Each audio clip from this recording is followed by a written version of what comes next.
Kimberly with Notebookily, and this is episode number 4 of our Coffee and Notebooks show.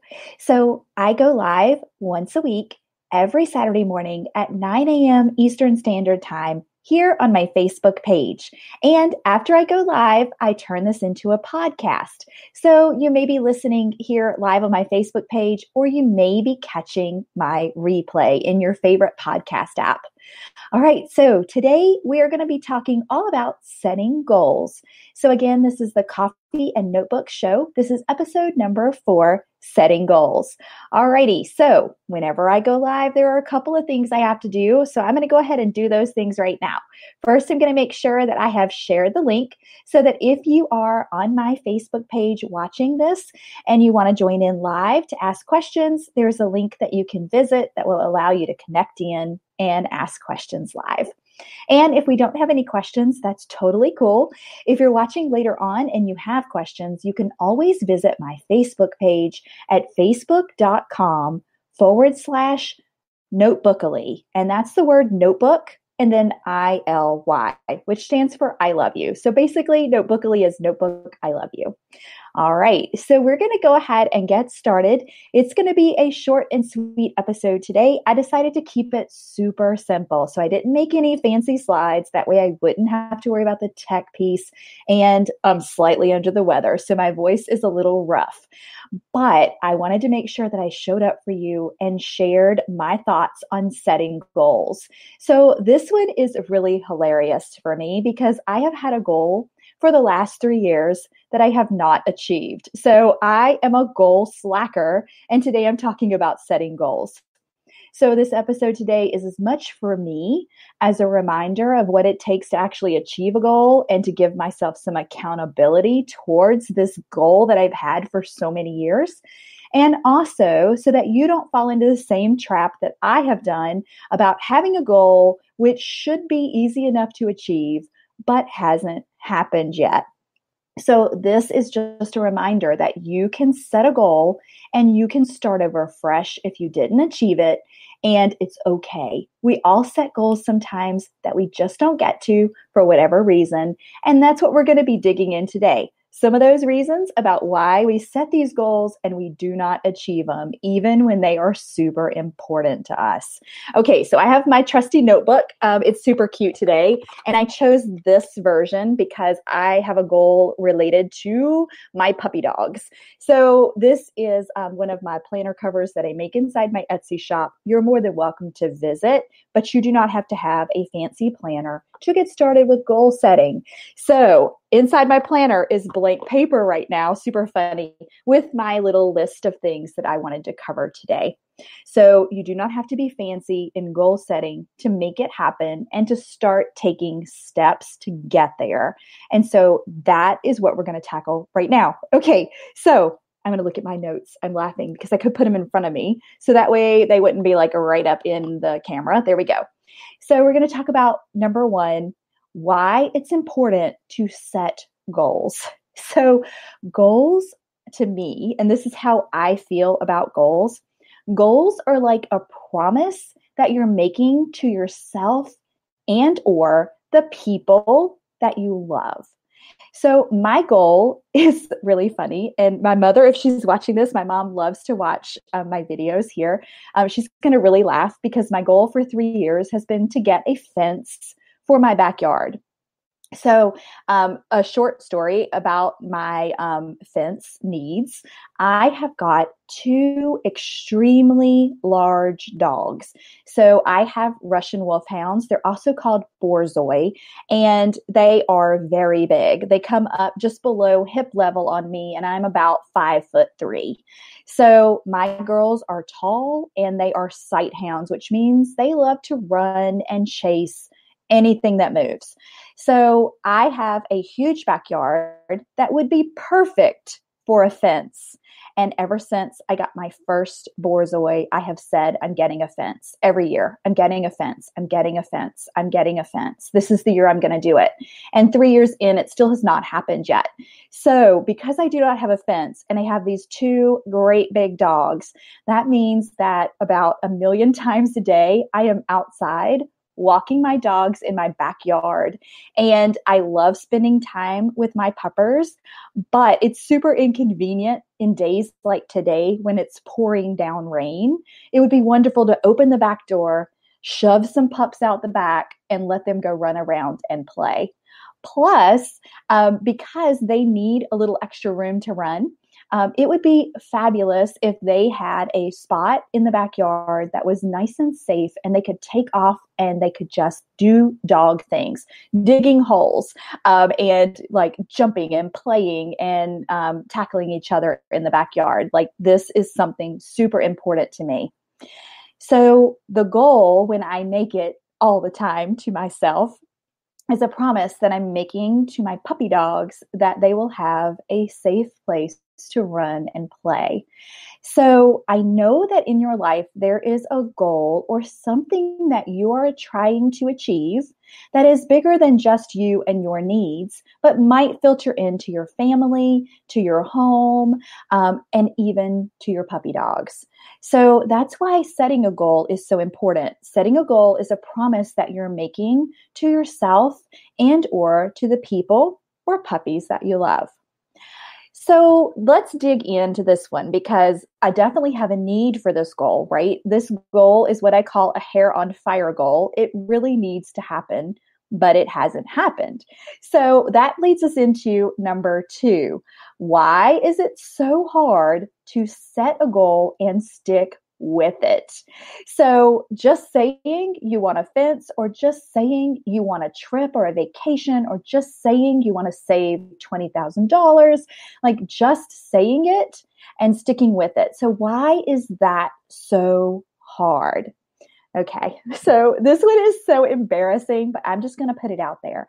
I think the reason that it's so hard to not only set the goal, but also to stick with the goal is because you give yourself a million tiny excuses or lists of small things. You just let those small things keep you from achieving your goal. So a million tiny excuses, or you just let little things take your goal away from you. So this part, super, super interesting. So, oops, and I lost my headphone. That's hilarious. Okay, so you have this goal and you really want it. You really plan to stick to it and you set it, and then a million tiny things take you away from it because you let these tiny things get in and take the goal. So let's talk about these tiny things that take your goal and make it hard to stick to. So these things will feel like they are outside of your control, but they're really not. So number 1, and so embarrassing but true, number 1, just the actual process of saving the money to get to a goal. That could be a million things that could get in the way of that. Like, you could decide that instead of sticking to that goal of saving XYZ dollars to get to that goal that you've created, that maybe in the moment, buying XYZ small thing comes up and you decide to do that instead. So where you know you need to save a certain amount of money to get to your goal, but then there's that instant gratification that comes with making that small purchase of something that then makes it harder for you to save towards that goal. So that's an example of a little small thing that gets in the way. Another thing is excuses that you tell yourself. So I have a lot of excuses around my fence. So this is really funny. So excuse number 1, I don't know how much it's going to cost. Excuse number 2, my husband wants a different type of fence than I do. So we're going to fight about the type of fence we get. Number 3, if I get a fence, will my dogs dig under it or jump over it? And so then, even though I have the fence, it still won't work for me because my puppies could go over or under. So there are a million tiny excuses that you could tell yourself about your goal that then makes it easier to kind of like not stick to the goal. So look for those things that you're constantly telling yourself related to your goal. I can't save money. Money doesn't grow on trees. When I get that fence, my dogs are just going to go under or over. Okay. So the reasons that it's so hard to stick with that goal is because of all of these tiny excuses and small things that are infiltrating, if you will. So that's number two. Why is it so hard to stick to that goal once you've set it? Just because of those million excuses and those tiny little small things that infiltrate your goal. So number three. Okay, so the third thing that I wanted to talk about today when it comes to setting goals, and it's so funny because I am using a failed goal to help us illustrate how we're going to do better with goals. And I know that you have a failed goal too. I know everyone has something that they wanted to achieve, and maybe they've wanted to achieve it for a long time and it hasn't happened. So that's why I think it's really important to talk about it from a place of, yes, I failed at this goal multiple times. All right, so now we're going to talk about 3 tips to make your goal a reality. So 3 tips to make your goal a reality. And this is what I'm going to be doing differently for myself this year. So I'm going to flip over in my notebook to my 3 tips. So 3 tips to make my goal happen. All right. So the first tip that I have for you on this one is that goal needs to be all up in your face on a daily basis. So, and I don't just mean every time I'm going out in the rain to walk my dogs, I'm thinking I need a fence.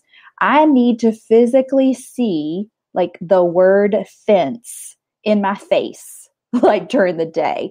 So a lot of times we make goal and we might use a really gorgeous bound planner or a goal guide or something like that, but it's sequestered away in a spot.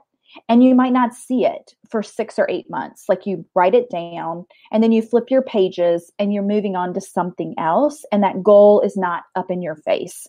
So my recommendation with this part about it needing to be in your face, you need to physically write it on a page in a notebook or a planner, wherever you are going to keep your information or to set yourself up for success for the day. That word needs to be in the top right corner of every page that you write in your planner. And so that way it has no chance of escaping your mind. So you want to write that word down every day. Just the process of writing the word and then also seeing the word is going to set how important that goal is to you in your mind. It's going to be concrete because every time you flip a page, the word is going to be at the top. And I will be doing some future weekly Coffee and Notebooks episodes, and you will see the word fence in the top right corner of my pages, I promise. Okay, so the next step is a step that I have taken from my mother. So my mother and I talk about this fence a lot and this fence goal. And step number 2 is taking future steps towards your goal. So this comes up at my when I visit home for the holidays. So my mother always asks me if or when I'm having somebody come over to tell me an estimate for a fence. So who's coming over to give me an estimate for a fence so that I know how much money I need to save. And I love it when my mother says this to me because that is something that is an action step.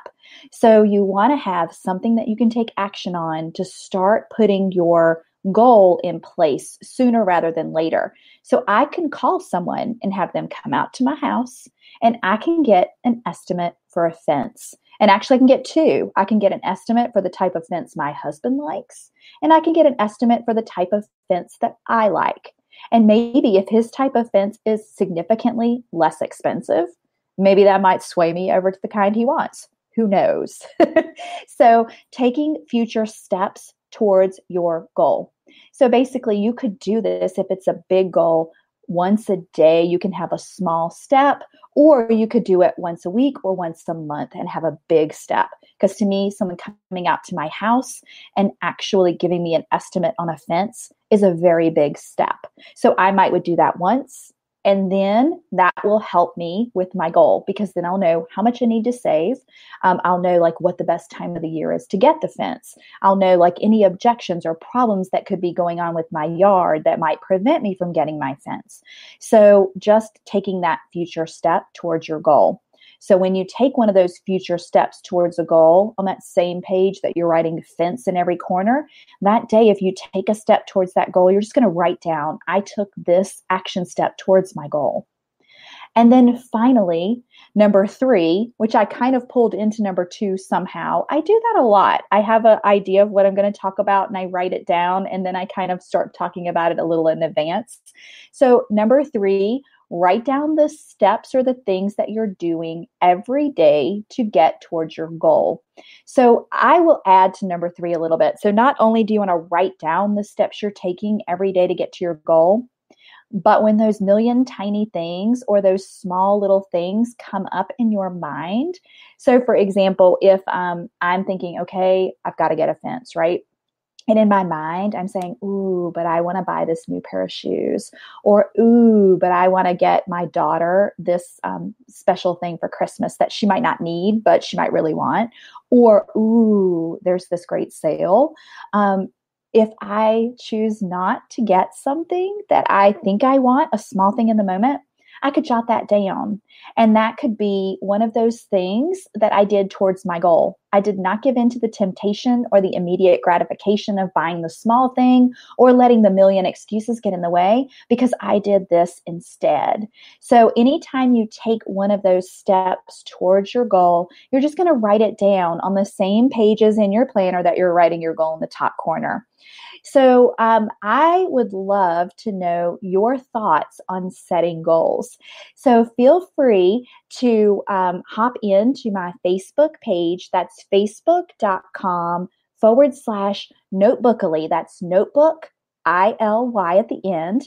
And just to recap, today we covered a lot of things around setting goals. And I talked about a very personal goal that I have failed to achieve for several years in a row, because we can always start over fresh and we can always make our goals happen. We just have to be focused and we have to get there. So today we talked about why it's so important to set a goal and why it's so hard to stick to the goals once you set them. And then we talked about 3 tips to make your goals a reality. So I hope that this episode of Coffee and Notebooks was helpful for you. Once again, you may be joining and hearing this on a podcast app as I go live inside my Facebook group every Saturday morning at 9 a.m. Eastern Standard Time. So once I do that, I put it into the podcast app and you may have found me there. Feel free to come visit me at facebook.com/Notebookily. You can come visit anytime and share your thoughts. And if you are here today or you're listening to this later on, I would love for you to share one of your goals. So one of the goals that you have set for yourself, even if it's been a struggle for you in the past to achieve this goal, or maybe it's a totally new goal for you. I'd love to hear what your goals are for right now. So thank you so much for joining in, and I hope that you have a great rest of your day. Bye.